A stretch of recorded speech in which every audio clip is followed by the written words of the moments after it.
Alright, we have been discussing small details but important details. Okay? We have been discussing small but important details as a Minuteman. Small but important details. So this is like filling in the corners. You got all the big stuff, right? Oh, the belt kit. Oh, the rucksack. Oh, the patrol pack.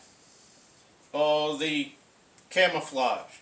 But all of the other small details help to complete the picture. We have been talking about some of these small details, right? Small but important details. Everything that I have discussed in these videos is important.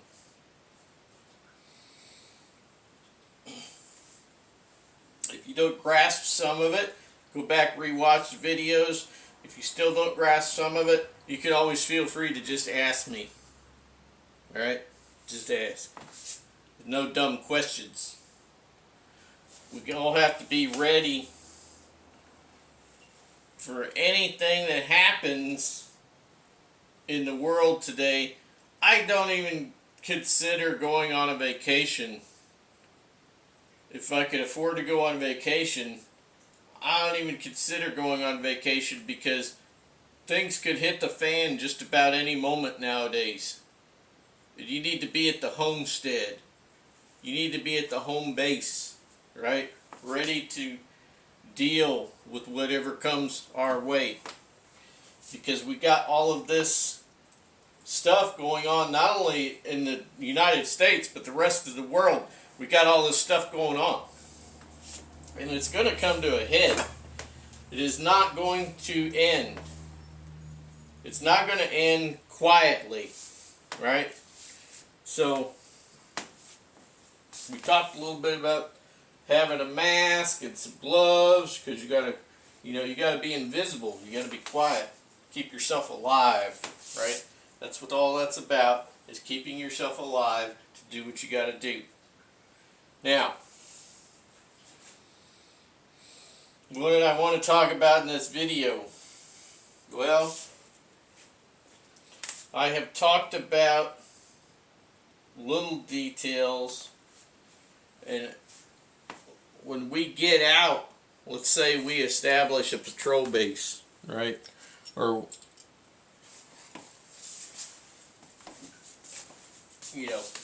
and we want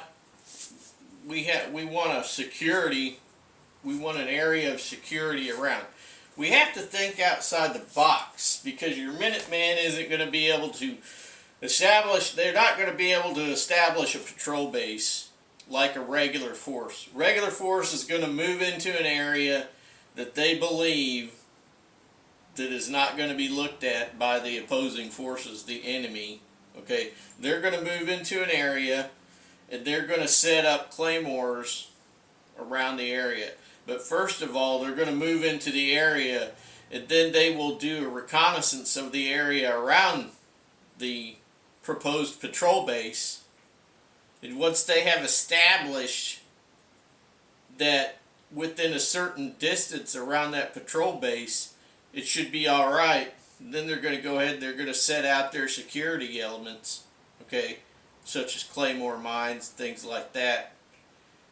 And then they're going to operate out of that patrol base to go on patrol, right? That's how that works. However, the regular old guy doesn't have that sort of stuff. I mean, if it gets to a full-on war and you acquire those sorts of things, I could still remember how to set up a claymore, alright? Clacker, the whole 9 yards. But the thing is that I don't have any claymores. But if it gets to be full-on battle, full-on war, and I happen to be in a situation where there's a bag with a couple of claymores in it, kits, because they come in kits, right?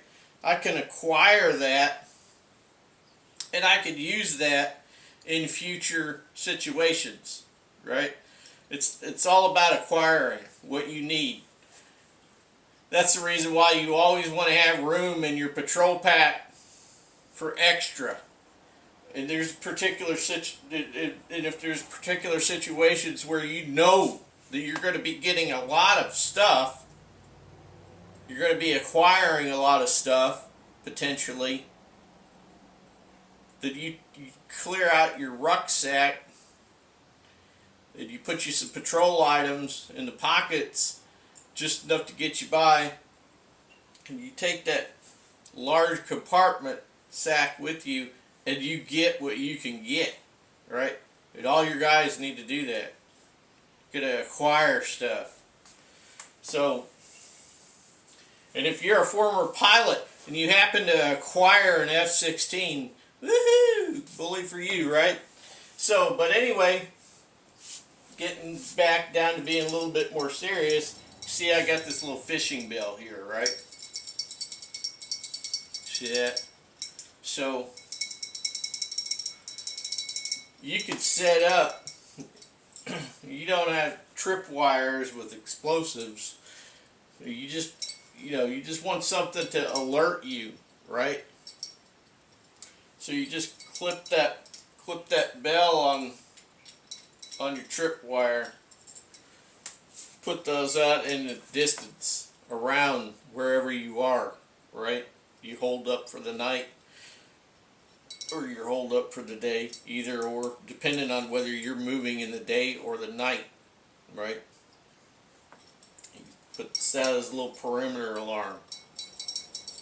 That's it. They hit that, it don't take much, man. I'm just barely moving it, and it'll tinkle. And then that tells you to take the safety off and be ready for something, right? Now, you don't want to fire on the enemy or whatever it is unless you absolutely have to. Remember what I was saying in the end of the last video, pretty much. A small force does not want to engage with a larger, better equipped force, because you're just going to die. You're just going to get obliterated because they got the numbers. That's the way it will work in that situation. I don't care if you've got 5 or 10 guys. If they've got the firepower, you're done. If they've got the firepower and the armor, you're done. If they could call in close air support, you're done. Do you understand? You're done. So the best thing to do is to be quiet and be invisible. And try not, it's the biggest game of hide and seek. And the stakes are the highest stakes. The stakes are the highest. That's right. That means you're either going to live or you're going to die. It's as simple as that.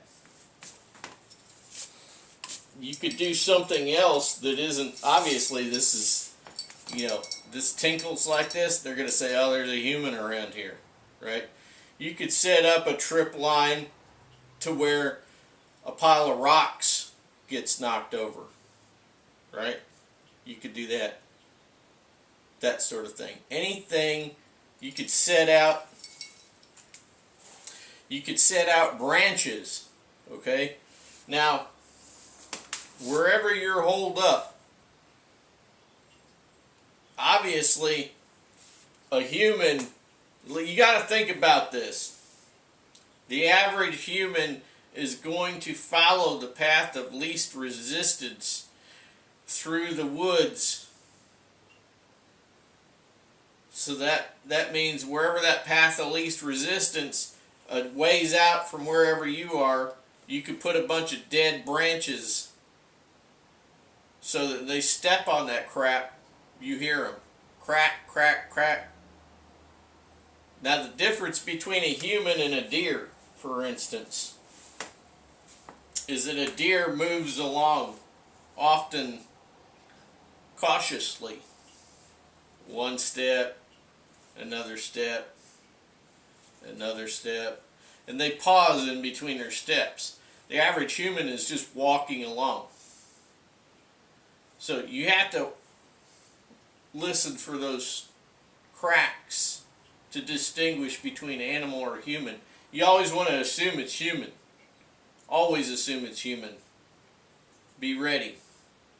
If it's a deer, alright, might be dinner time. Okay? Now, what else could we think about as far as perimeter alarm goes for the Minuteman? Right? What else could we think about? Well, anything that makes a sound, anything that you could put out that makes a sound is going to help you.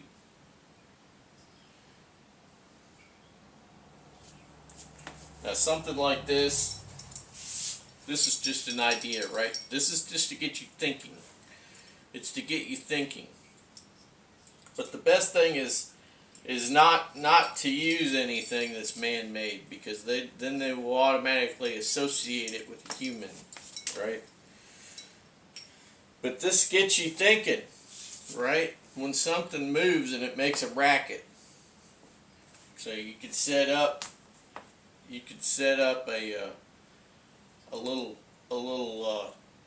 trigger trap type thing, to where when that stick is hit, it knocks down a pile of rocks, you know, or it releases something that makes some kind of sound.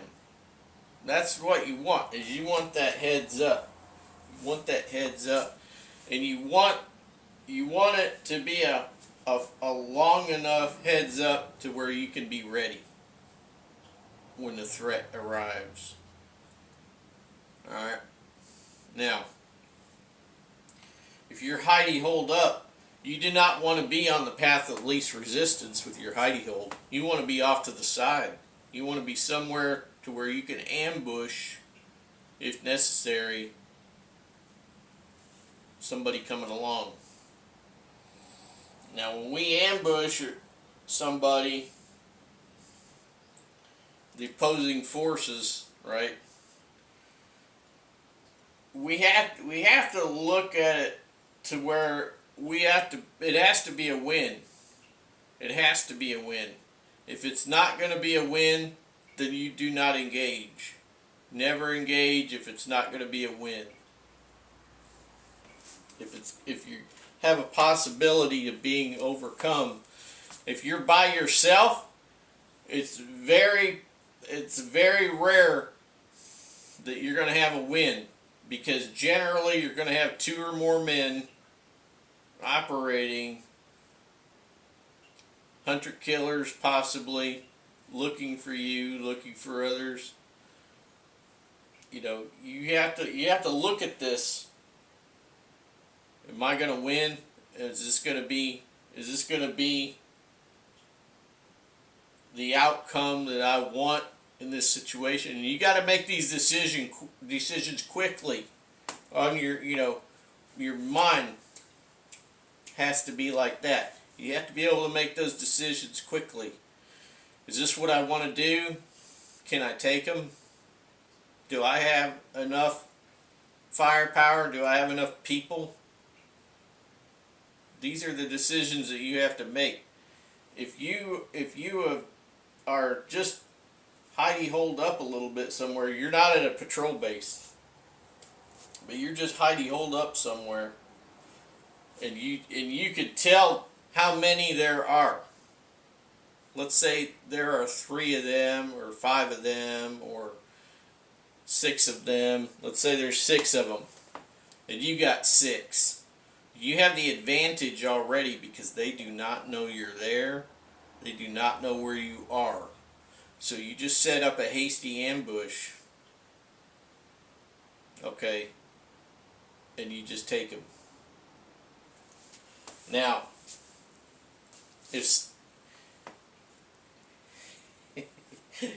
alright, we're going to leave it at that. And we'll come back in another video.